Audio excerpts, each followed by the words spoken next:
আমি রাসূল শুনিয়ে দিচ্ছি, কবরে কোনো বিপদ হবে না, কবরে কোনো আযাব হবে না। ও যখন কবরে শোবে, জান্নাতের দরজাটা খুলে যাবে, জান্নাতের বিছানা কবরে বিছানো হবে, পায়ের কাছে আমি রাসূল আমার দর্শন হবে, উঠে আমাকে সালাম দেবে, আল কবরু রাউযাতুম মিন রিয়াজিল জান্নাহ। আমার ইচ্ছা আছে, আমি নবী, আমার ইচ্ছা আমার উম্মতের হৃদয়ে যেন 30টা আয়াত থাকে। বলেন তো এই 30টা আয়াত কোথায়? খালি কানে হাত দিয়ে জলসা শুনেছেন, আওয়াজ করে করে জলসা শুনেছেন, এই করো ওই করো তাই করো। না বন্ধু না, কোরআন হাদিসে যেখানে দেখবেন দেখে নেন। আল্লাহর নবী বলেন, কোরআনে পাক একটা সূরা আছে, গোটা কোরআন কপারা, বলো 30 পারা। ওই সূরার আয়াত কটা? 30টা। ওই সূরাটার নাম হলো সূরায়ে মুলক। আমার উম্মত প্রতিদিন কবরে যাবার আগে, কবরে যাবার আগে, কবরে শোয়ার আগে একবার যেন পড়ে নেয়। আমি রাসূল বলে দিচ্ছি, কবরের কোনো ভয় নাই। কখন পড়বে? কবরে শোয়ার আগে। কখন পড়বে? যদি বলো প্রতিদিন একবার করে কবর হয় না? হয় না? কি বিছানা, বিছানার তলায় একটা কি, একটা মাদুর, তারপরে কেঁথা বালিশ, আর তুমি গিয়ে শীত পাতে পড়লে, বেঁচে আছো না মরে গেছে? বলো বলো। বুকের উপর দিয়ে সাপ গেল না, ব্যাঙ গেল, বউ গেল না, কেউ গেল, খবর পাও? শোয়ার সময় তো বলে শুয়েছো, আল্লাহুম্মা বিসমিকা আমুতু ওয়া আহইয়া, আল্লাহ আমি মৃত্যুর কোলে যাচ্ছি, তুই তুললে উঠবো, নালে উঠবো না।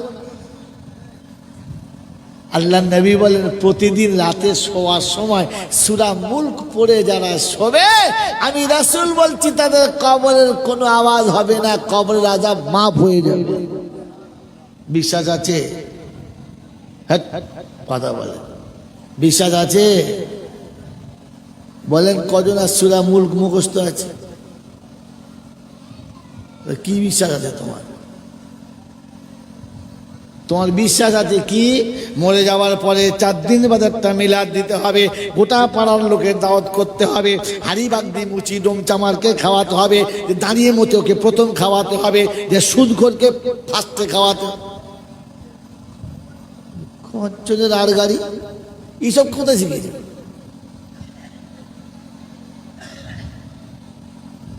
ছি ছি ছি ছি ছি। আরে কবরের আযাব থেকে যদি বাঁচাতে চাও, তোকে সূরা মুলকটা শিখিয়ে দাও। কিছু করতে হবে না, কবরে সবে সূরা মুলক পাশে গিয়ে দাঁড়াবে, আসসালামু আলাইকুম পালাও, ফেরেশতা বলে বাবা দূর থেকে ওয়া আলাইকুমুস সালাম, এবার তুমি সামলাম, আমি গেলাম। কি জি বললে বিশ্বাস আছে? বললে যে হ্যাঁ, লোক বিপদ থেকে বাঁচার জন্য কুত্তা পোষে, পোষে না? কথা বলে। আবার সরকারি কোন রকম একটু কিছু যদি হয়ে যায়, তাকে তো আবার 4 দিক থেকে পুলিশে গার্ড দেয়, দরজার কাছে দারোয়ান দেয়, তাই না? আচ্ছা বলেন তো, ওই মালটা মরার পরে কবরে কোন দারোয়ান যাবে? কবরে কোন কুত্তা গিয়ে ওকে আটকাবে? কেউ নাই, তখন একা যাবে। যাবে না? যাবে না? তো আল্লাহ পাক শোনাচ্ছে, প্রতিদিন সকালে উঠে যদি সূরা ইয়াসিনটা পড়ে নাও, তাহলে এই সূরার বদৌলতে আগামীকাল সকাল পর্যন্ত আমার জিম্মেদারিতে থাকবে, আমার ফেরেশতারা তোমার হেফাজত করবে। বিশ্বাস আছে? বিশ্বাস আছে? আল্লাহ রাসূল বলেন, বৃহস্পতিবার দিন রাতে কিংবা জুমার দিন সকালে যদি সূরা কাহফ পড়ে নাও, তো আগামী জুমার দিন পর্যন্ত আসমানি আযাব যত আসবে আল্লাহ পাক রাস্তা বার করবে বাঁচার, আর ঠিক আল্লাহ পাক বাঁচিয়ে নেবে আপনাকে। বিশ্বাস আছে?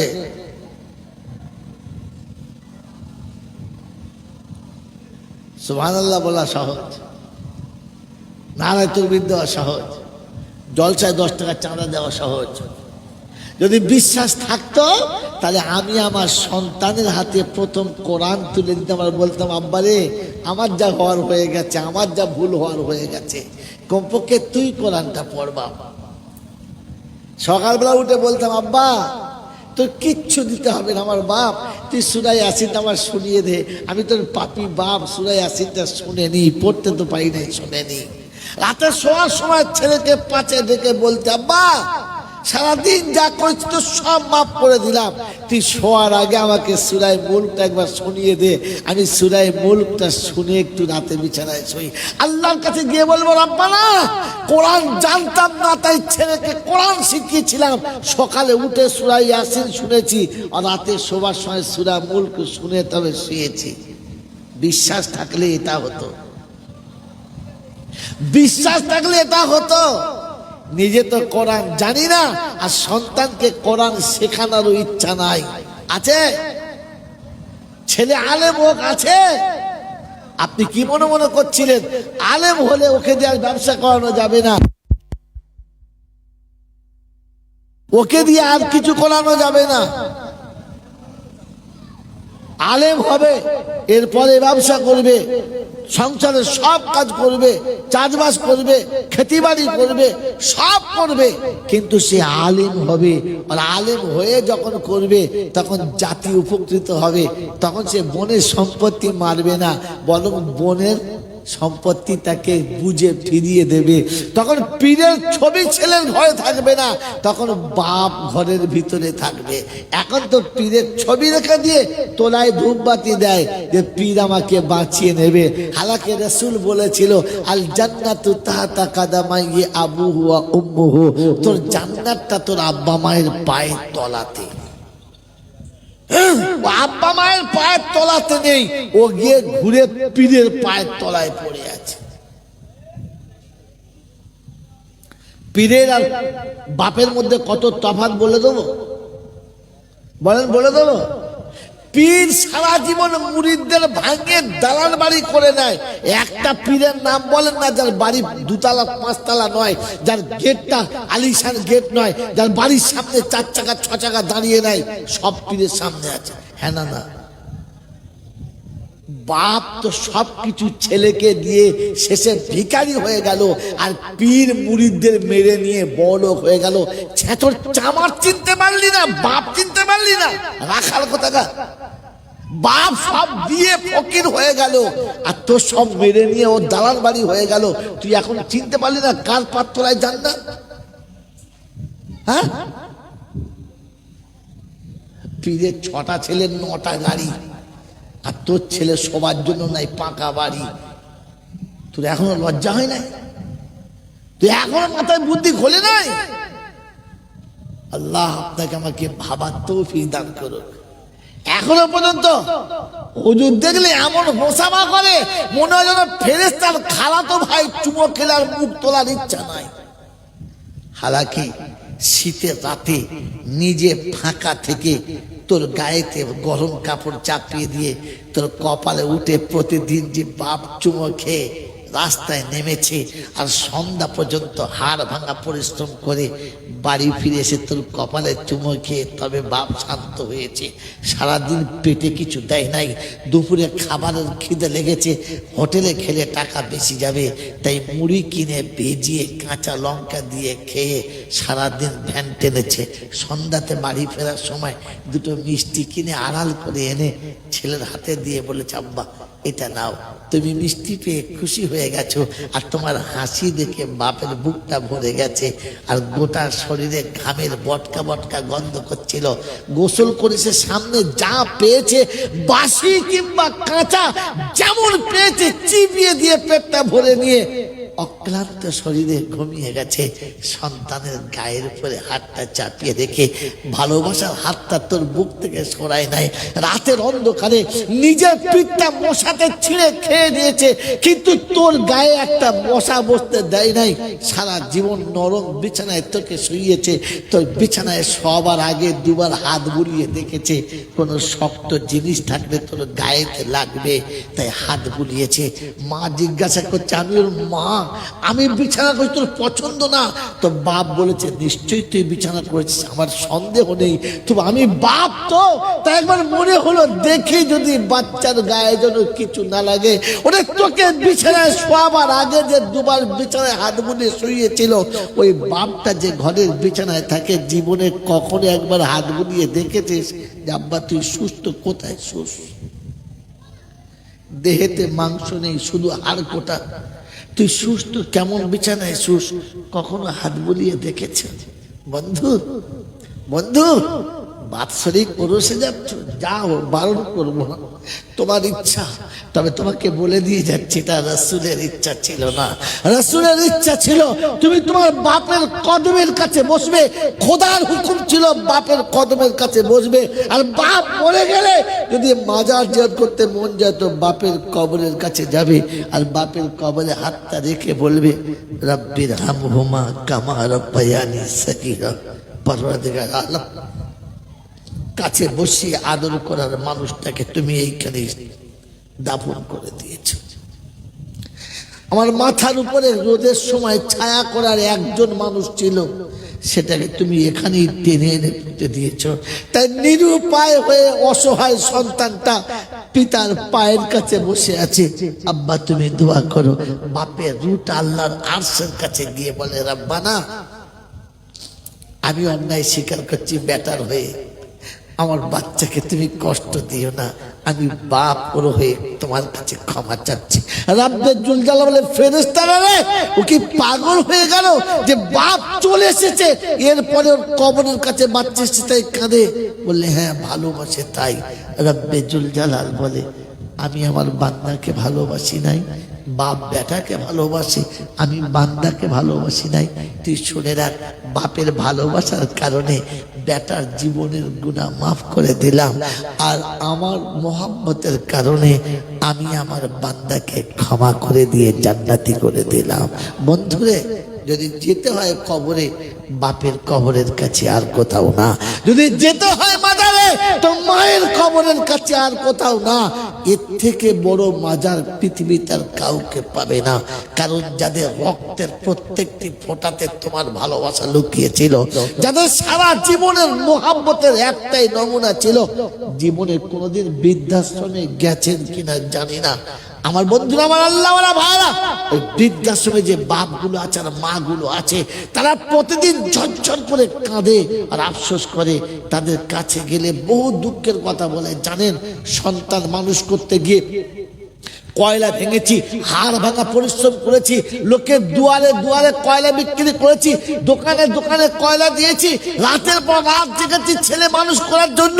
সন্তানকে মানুষ করার পরে সিভিল ইঞ্জিনিয়ার করেছি, সমাজে বড় উচ্চ শিক্ষায় শিক্ষিত করেছি। আজ আমাদের কষ্ট হবে, তাই বুড়ো বয়সে ঘরের ভিতরে কষ্ট না দিয়ে আমাদেরকে বৃদ্ধাশ্রমে দিয়ে চলে গেছে। বছরে একদিন এসে দেখা করে, তাও ভালো করে দেখা করে না, অফিসে টাকা দিয়ে চলে যায়। কোনো রকমে যদি দেখা হয় তো হয়, না হলে হয় না। আমার বন্ধুরা, আমার আল্লাহওয়ালা ভাইরা, জ্ঞানীজনরা, সুধী মানুষরা, মা বাপ বহু অভিযোগ করে। যখন উঠে চলে আসি তখন হাত ধরে কেঁদে বলে, হুজুর যা বলেছি বলেছি, ওইটা দুঃখের কথা, মনের কথা, দিলের কথা নয়। ওটা মুখের কথা, দিলের কথা নয়। হুজুর একটু দোয়া করবেন আমার ছেলেরা যেন ভালো থাকে। ওরে নেমো খারাপ, তুই যাকে বিক্রি করে দিয়েছিস, তুই যাকে লোকের ঘরে তুলে দিয়েছিস, সে শেষ বেলাতে তোর জন্য বলে দোয়া করেন আমার বাচ্চা যেন ভালো থাকে, ওরা যেন কষ্ট পায় না, আমার দাদু ভাইরা যেন ভালো থাকে। যে আমাকে আদর করে এসে দাদু ভাই বলে ডাকতো, আমি তাকে দেখতে পাই না, তবে এখান থেকেও দোয়া করছি সে যেন ভালো থাকে, কষ্ট পায় না, কষ্ট পায় না। এরকম বাপকে দিলি কি করে বাইরে, এরকম বাপকে তাড়ালি কি করে ঘর থেকে? এটা তো তোর মনুষ্য ভবিষ্যতের বাউন্ডারিতে আটকে যাওয়া দরকার ছিল, এখানে তো তোর বিবেক মরে যাওয়া দরকার ছিল। আমার আল্লাহওয়ালা ভাইয়েরা, জ্ঞানীজনরা, সুধী মানুষেরা, এই আল্লাহ পাক সহজ আমার বান্দা হয়ে চলে আয়, কোরআন বিশ্বাস করে নে, মুসলমান হয়ে চলে আয়। আমার বন্ধু, আপনার ভালোবাসার এক বিন্দুতেই কিয়ামতের ময়দানে সব থেকে লাভ। হাসিনের ময়দানে শোনাচ্ছি না বন্ধুরে, একটা নেকির কম বেশির কারণে হয় জান্নাত আর তা না হলে জাহান্নামে। সেদিন এক বান্দা নেকি আর গুনাহতে সমান সমান হয়ে যাবে। নেকিতে আর গুনাহতে যখন সমান সমান হয়ে গেছে, তো মাথায় হাত দিয়ে চিন্তা করছে কোন দিকে যায়, কোন দিকে যায়। আল্লাহ পাকের মুখের দিকে তাকিয়ে বলে, আল্লাহ একটু সুযোগ দেবেন, একটু চেষ্টা করে দেখবো। তো আল্লাহ বলে, আচ্ছা ঠিক আছে যাও, আজ হাসরে কেউ দেবে না, তোমার চেষ্টা করাই হবে। বলে আল্লাহ একটু দেখি না। গিয়েছে মার কাছে, মা ফেরত, বোনের কাছে ফেরত, ভাইয়ের কাছে, আত্মীয়র কাছে, সবার কাছে চলে গেছে। যার কাছে যায় সে একটাই কথা বলে, বাপরে এখন আমার বিচার হয় নাই, আমার বিচারে কি হবে জানি না, যদি বেঁচে যায় তোকে দেবো। বলছে এখন আমার বিচার চলছে, আপনার কখন বিচার হবে, তারপর যদি না বাঁচে তখন কি হবে? মেরে মোহতম দোস্তর বুজুর্গ, সবার একটাই কথা, কি হবে? গোটা হাসরে ঘুরে পেরেশান হয়ে গেছে, মুখ কালো হয়ে গেছে, কোথাও কিচ্ছু পাচ্ছে না। ফিরে আসছে, এক ভদ্রলোক এক বৃক্ষতলায় বসে আছে, জীর্ণ শীর্ণ অবস্থা, একেবারে জীর্ণ শীর্ণ অবস্থা বসে আছে, ছেঁড়া ঝুলি ঝাপটা নিয়ে। ডাকছে, ও ভাই এদিকে এসো। বলছে, আরে ভাই জলাস না, এমনিতেই আমি পেরেশানি পড়ে আছি, আমার নিজের জান নিয়ে এখন টানাটানি চলছে, তুই আর জলাস না। বলছে, ভাই শোন না, আয় আমার কাছে। আরে পাগল কোথাকার, আমার খুব বিপদ। বলে, আরে আয় না, বিপদটা কি হয়েছে একবার আয় না, আমার কেউ নেই, তোরও কেউ নেই, আয় এখানে আয়। গিয়েছে, বলছে কি খবর বল। বলছে, ভাই রে খুব বিপদ চলছে। বলে কি? বলে একটা নেকির টান পড়ে গেছে। বললে কার কাছে গিয়েছিস? বলে সবার কাছে গেছি, কেউ দেয় না। বলে একটা নেকি দিলেই হয়ে যাবে? বললে হ্যাঁ। একটা নেকি দিলে হয়ে যাবে? বললে হ্যাঁ হয়ে যাবে। বলে তবে লে একটা নেকি নে। যেমনি নেকিটা হাতে দিয়েছে, নেকিটা হাতে পাওয়ার সাথে সাথে মনে হচ্ছে যেন গোটা আসমানের চাঁদ হাতে পেয়ে গেছে। নেকিটা হাতে নিয়ে আনন্দের সঙ্গে লাফাতে লাফাতে যাচ্ছে, আর সে সামনে গিয়ে বিচারের ময়দানে গিয়ে আল্লাহকে বলছে, আল্লাহ দাও, আমার খাতা বার করো, আমার খাতা বার করো, এই লাও নেকি লাও। আল্লাহ পাক রব্বুল আলামিন বলছে, কি ব্যাপার? বলে, মাল এনেছি। আপনি মনে মনে করছেন আপনি না দিলে আর দেবার কেউ নেই, আছে দেবার লোক, নেন। আল্লাহ জিজ্ঞাসা করছে, কে দিলে? তোর বাপ? বলে না। মা? বললে না। বলে কে? বলে দেওয়ার লোক আছে আমার। বলছে লোকটা কে? কে লোকটা? এবার আমাকে শোনা না। বলেন আল্লাহ সব দেখেছে না দেখে নাই? সব দেখেছে। জানেন না? জানেন না? জানে। তো বান্দার মনটাকে বড় করার জন্য, মনটাকে আরো উজ্জ্বল করার জন্য বল কে দিয়েছে? কে দিয়েছে বল? কে দিয়েছে বল? বলছে আছে একজন। ডেকে লিয়ে আয়, যা ডেকে লিয়ে আয়, তাকে দেখি সে কে, কত নেকি তার ঝোলাত আছে, যা। চলে গেছে। হয় বলে কি? বলে চলো। বলছে সর্বনাশ করলি তো, বেশ বসেছিল আরামে, যখন ডাকতো তখন যেত, যা হতো হতো। এখন এই হঠাৎ করে তুই দেখে ফেললি, তোকে দিলুম, তুই টিভি টিভি চলে যাবি। আমার নাম বলতে বলেছি? বলছে আমার নাম কে? আমি এমনি বলেছি, আমাকে বললে ডেকে লিয়ে আয়। চলো এবারে। হাত ধরে নিয়ে গেছে, মাথা নিচে করে দাঁড়িয়ে আছে, জিজ্ঞাসা করছে কি রে তুই দিয়েছিস? বললে হ্যাঁ। দাতা সাজছিস? চুপ করে আছে। বিচার হয়ে গেছে? বললে না। বলে এখন বিচার হলো না, তাতেই দাতা সেজে গেলি, তোর কি হবে জানিস? তো চোখের পানি ফেলে বলছে, রব্বানা সারা জীবনে কিচ্ছু করতে পারি নাই, সারা জীবন শুধু নিজেরটাই বুঝেছি, কখনো আখিরাত বুঝি নাই। মনের ভুলে কখন দুটো টাকা কাকে দিয়েছিলাম, তার বিনিময়ে একটা নেকি পেয়েছি, ঝোলাতে ছিল। বসে বসে ভাবলাম, আমার ভাইটা তো জান্নাতে যাবে একটা নেকি পেলে, তা ও যাক, আমার একটা থাকলেও আমি জান্নাতে যাব না, আর না থাকলেও আমি জান্নাতে যাব না, কারণ আমার তো একটা নেকি আমাকে জান্নাতে নিয়েও যেতে পারবে না, আর জাহান্নাম থেকে বাঁচাতেও পারবে না, থেকে আর লাভ কি? তাই আমার একটা নেকি যদি আমার ভাই যায় তো যাক, এই ভেবে আমি ওকে একটা নেকি দিয়েছি যে ভাই তুই কমপক্ষে যা, আমার তো যাওয়ার হবে। আল্লাহ রাব্বাল আলামিন বলে তুই আমার থেকেও বড় দাতা হতে চাস, কিচ্ছু নেই তবু একটা নেকি দিয়ে দিচ্ছিস। তুই শুনে রেখে দে, তুই একটা নেকি ওকে দিয়ে যদি জান্নাতে পারতে পারিস তো আমি আমার দয়াতেও তোকে বিনা নেকি জান্নাতে পাঠাতে পারি, বিনা নেকি। ওই মুসলমানের ছেলে, কখনো মনের ভুলেও তো আখিরাতের সম্পদ জমা করো, কখনো মনের ভুলেও তো আখিরাতের জন্য কিছু জমা করো। যেদিন তোমার কাছে কেউ থাকবে না, যেদিন তোমার পাশে কেউ দাঁড়াবে না, যেদিন তোমার হয়ে কেউ কথা বলবে না, যেদিন তোমার পক্ষে হওয়ার মতো কাউকে পাবে না, সেদিন তোমার আখিরাতের সঞ্চিত এই সম্পদটাই সব থেকে বড় কাজে লাগবে।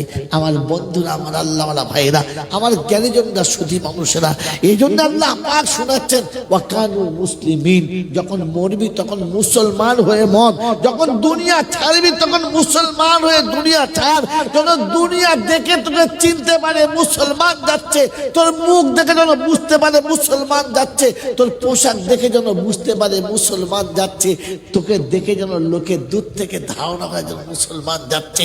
আমার বন্ধুরা, আমার আল্লাহওয়ালা ভাইরা, আমার শোনার চান বন্ধুরা, এই মুসলমান সর্বপ্রথমে আল্লাহর উপরে পাক্কা বিশ্বাস করে আর আখিরাতকে বিশ্বাস করে।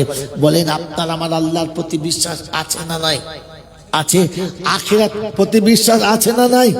আছে। মৃত্যু অনিবার্য, কুল্লু নাফসিন যায়কাতুল মউত, প্রত্যেকটি প্রাণীকে মৃত্যুর স্বাদ গ্রহণ করতেই হবে। ওই মৃত্যুর স্বাদ যখন সে গ্রহণ করতে যাবে, মৃত্যুর স্বাদ যখন তাকে গ্রহণ করতে হবে, তখন তাকে আখিরাতের কথা ভেবে গ্রহণ করতে হবে যে মরার পরে আমার কি হবে।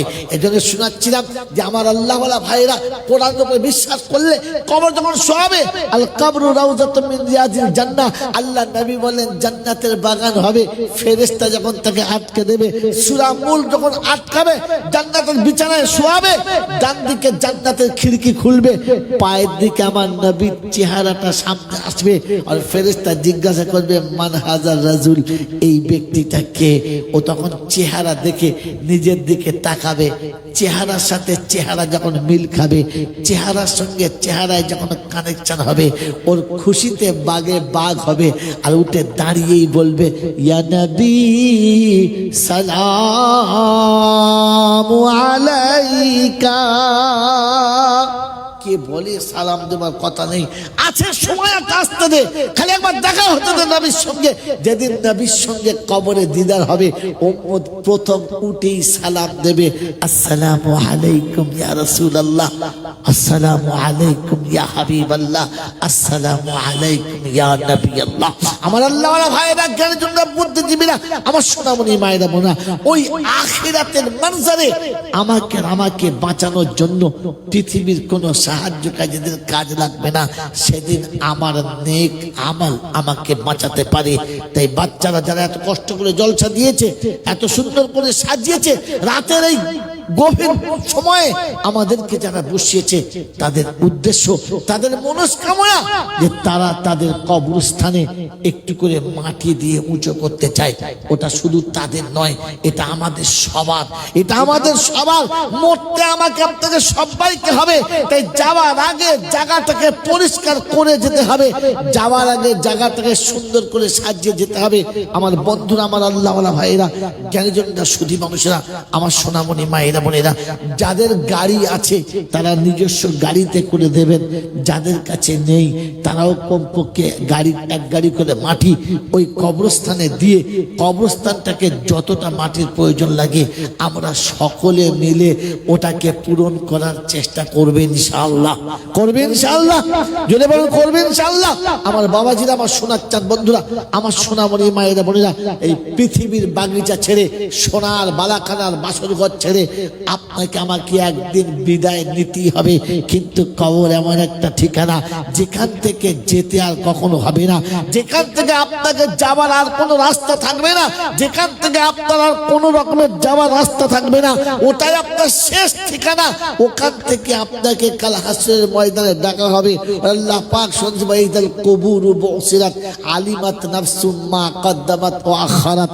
সেদিন যখন অন্ধকার কবর চিরে যাবে আর ভিতর থেকে মানুষ উপরে আসবে, আলিমাত জানতে পাবে, দেখতে পাবে, ওয়ায়ানদুরু তারা দেখতে পাবে, মা কদ্দামাত ওয়া আখারাত তারা তাদের আখিরাতের জন্য কে কতটা কি জমা রেখেছে।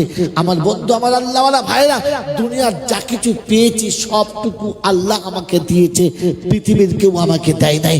সবটুকু আল্লাহ আমাকে দিয়েছে, সবটুকু আল্লাহ আমাকে দিয়েছে। ওই আল্লাহ পাক রব্বুল আলামিন শোনাচ্ছে, সবটুকু আমি তোকে দিয়েছি, ওর থেকে কিঞ্চিত কিঞ্চিত করে একটু একটু করে তুই তোর আখিরাতের জন্য জমা রাখ, তুই তোর আখিরাতের জন্য জমা রাখ। আমি আল্লাহ দিয়েছি, আমার জন্য কিছু দিতে হবে না। আমি আল্লাহুস সামাদ লাম ইয়ালিদ ওয়া লাম ইউলাদ, আমি কারোর ভরসা করি না, আমার কারোর প্রয়োজন লাগে না, আমার কিচ্ছু প্রয়োজন লাগে না। আমার সন্তান নেই, আমার উপরে কেউ নেই, নিচেতে কেউ নেই, কারোর জন্য রাখার দরকার নেই। তাই আমি যেটুকু তোকে দিয়েছি ওটুকু সব তোর, তুই তোর আখিরাতের জন্য একটু সময় রেখে দে। আমার বন্ধুরা, আমার আল্লাহওয়ালা ভাইরা, জ্ঞানীজনরা, সুধী মানুষরা, তাই শেষ আয়াত শুনিয়ে দিচ্ছি। আল্লাহ পাক রব্বুল আলামিন শুনিয়ে দিয়েছেন, ফাইন আমানু বিমিসলি মা আমানতুম বিহি ফাকাদ ইহতাদা।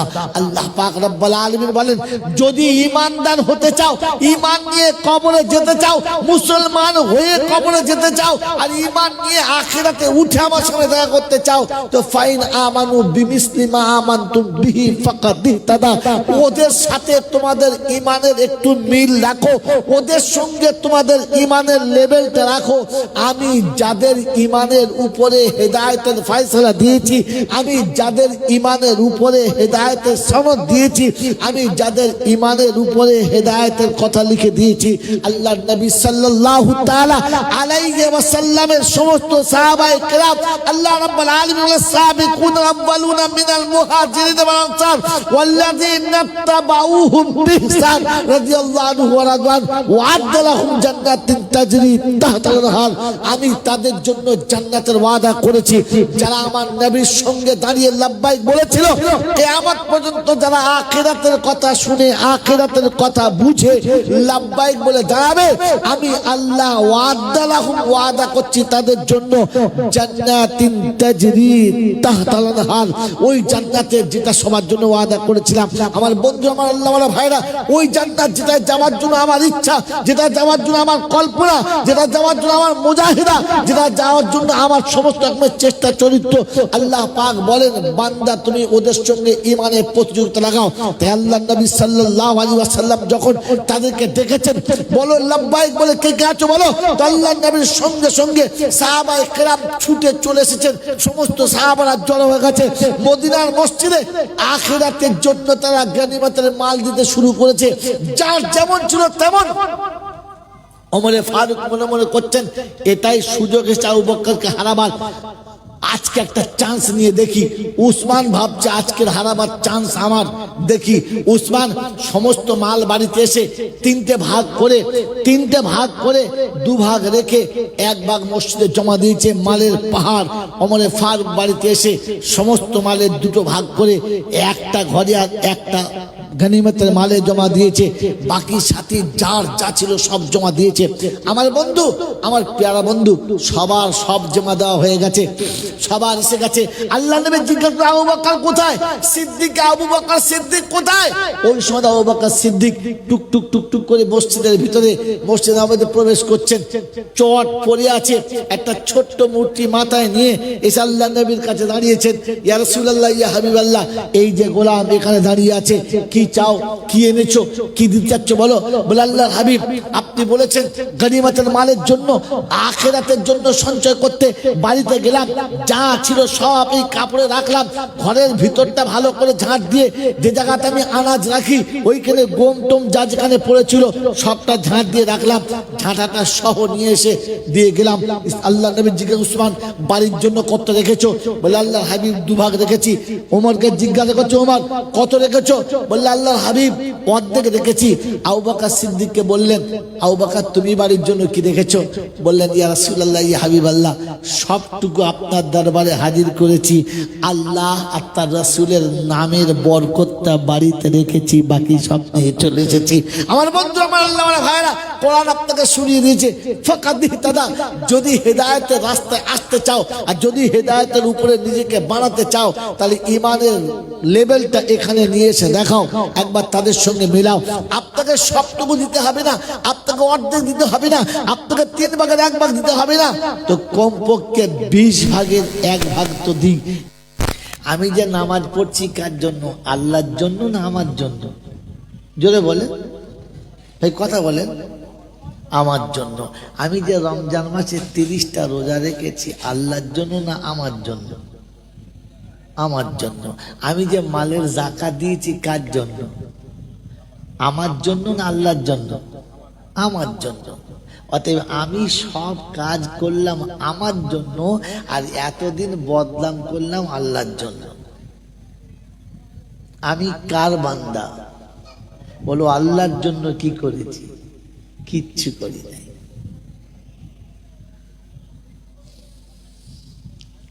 এতদিন তো মনে করছেন আল্লাহর খুব করেছি। বলেন কি করেছেন একজন বলেন, তাহলে বুঝবো ইনশাল্লাহ। এবারে বোঝেন কেন 30,000 টাকা দিয়ে আনতে হয়। খালি বলে না সারা এত টাকা কেন নেয়, এই জন্য নেয়। এটা খুঁজে বার করতে হয়েছে আমাকে। বলেন এবারে এতদিন যা করেছি, মাথায় টুপি, মুখে দাড়ি, কোরআন খানি, কলমা খানি, যাই করেছি সব কার জন্য? কার জন্য বলো?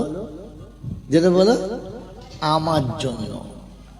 আমি যে আল্লাহর বান্দা, যে আল্লাহ আমাকে খাওয়ায়, যে আল্লাহ আমাকে পড়ায়, যে আল্লাহ আমাকে তৈরি করে শুনিয়ে দিয়েছেন ওয়ালাকাদ কাররামনা বনি আদম ওয়া হামালনাহু ফিল বাররি ওয়াল বাহর ওয়া রাযাকনাহুম মিনাত তাইয়্যিবাত। 15 পারায় সূরা বনী ইসরাঈল আয়াত। আল্লাহ পাক শোনাচ্ছেন, ওই আদমের বাচ্চা, আমি তোকে আদমের বাচ্চা বানিয়ে সম্মানিত করেছি। কি সম্মান দিয়েছেন আমাকে? কে দিয়েছেন? তো আল্লাহ বলে একটু ভাব না। প্রথম বলেছিলাম না ইকরা বিইসমি রাব্বিকাল্লাযী খালাক খালাকাল ইনসানা, বলো মিন আলাক। ইকরা ওয়া রাব্বুকাল আকরাম আল্লাযী আল্লামা বিল কলম আল্লামাল ইনসানা মা লাম ইয়ালাম। ভাবো আমার কথার উপরে, তুমি যা জানতে না জেনে যাবে, যা কোনোদিন মনে ছিল না মনে এসে যাবে। আল্লাহ পাক শোনাচ্ছেন, আমি তোমাকে সম্মানিত করেছি। আমি বলেছি ওয়ামা মিন দাব্বাতিন ফিল আরদি ইল্লা আলাল্লাহি রিজকুহা। জমিনে যত প্রাণী এসেছে সবাইকে পাঠাবার আগে রুজি পাঠিয়েছে। তাহলে রুজির মালিক কে? আল্লাহ। কাদের খাওয়াচ্ছে? আমাদের। আল্লাহ বলে আল্লাহকে সম্মান কি করেছো?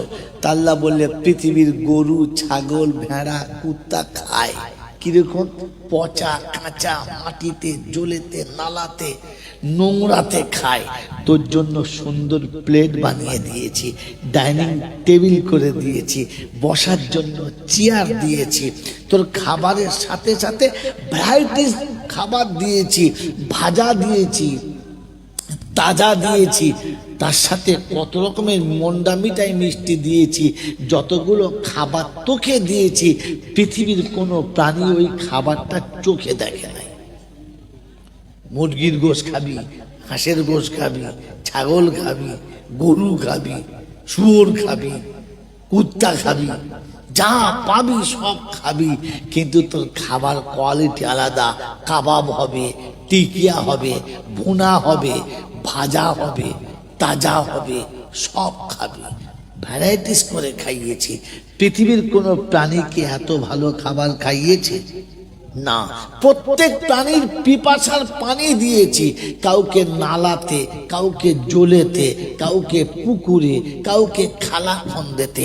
তোর যে পানিটা খাওয়াই ওটা 500 ফুট মাটির তলা থেকে তুলে ওটাকে মিনারেল ওয়াটার ফিল্টার করে তোর জন্য স্পেশাল করে পানি দিয়েছি, যেটা শুধু তুই খাবি আর কাউকে খাওয়াবো না। পৃথিবীর সব প্রাণীর রাতের অন্ধকার দিয়েছি আরামের জন্য। গাছের ডালে, গোয়ালে, পেচ্ছাপ পায়খানার উপরে, জমির আলে, ধান ঝোড়ের ভিতরে সবাই রাত কাটায়। তোর জন্য পালং দিয়েছি, ব্ল্যাঙ্কেট দিয়েছি, দামি গদি দিয়েছি, শীতকালের জন্য হিটার দিয়েছি, আর গরমকালের জন্য এসি দিয়েছি। আর এটা বলবো, হ্যাঁ ওটা বুঝে লাও, বুঝে গেছে, জানা বুঝে গেছে, বাকি বলা যাবে না।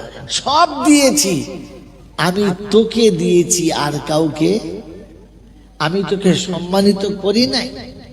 পৃথিবীর যত প্রাণী আছে তাদের যখন মনের কোণে কামনার আগুন আসবে, জমির আলে, রাস্তার উপরে, যেখানে খুশি, যেমন খুশি, সবাই দেখবে, ছি ছি বলবে।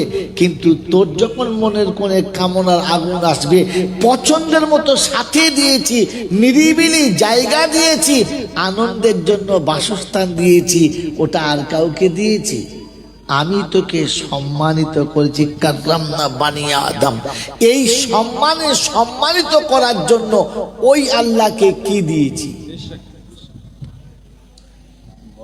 বলো কি দিয়েছি? আল্লাহু আকবার। খালি সুবহানাল্লাহ। কি বুঝলি? বুঝবাই না, হুজুর বলেছে তাই বলেছে। আব ভাবি এখান থেকে, পৃথিবীতে এইরকম মানুষ কেউ আছে যে নিজের কাজ করে আর সেই কাজে নিজেই ফাঁকি দেয়? আছে আছে এরকম কেউ? জোরে বলে। আছে আছে। আর যদি দেয় তাহলে তার নাম কি? বলে বলো। কুড়ে। যে নিজের কাজ করে, নিজের ঘরের কাজ করে আর নিজে ফাঁকি দেয়, ওকে কুড়ে বলে? কি বলে? বলেন বলেন, আপনাদের ভাষায় কি বলে? এবার শুনি, তাহলে আমার ভাষাতে আমি বলবোই। একটু শুনি, শিখি দু চারটে ভাষা। ফাঁকিবাজ, চিটিংবাজ। কি দি বলে? বলে না। বউ কি বলে? বউ কি বলে? বাজ পড়া। ঘরের কাজ করছো তবে এরকম করছো। বলে না? বলে না? কথা বলে বলে না? বলে না? তাহলে নিজের কাজে নিজে যদি ফাঁকি দেয়, সে ফাঁকিবাজ। বাড়ির মানুষের কাছে সে একটা অপদার্থ, অকৃতজ্ঞ। হ্যাঁ না বলেন? জোরে বলেন ভাই, কথা বুঝে বলেন। ঠিক বললাম না ভুল বললাম? ঠিক তো?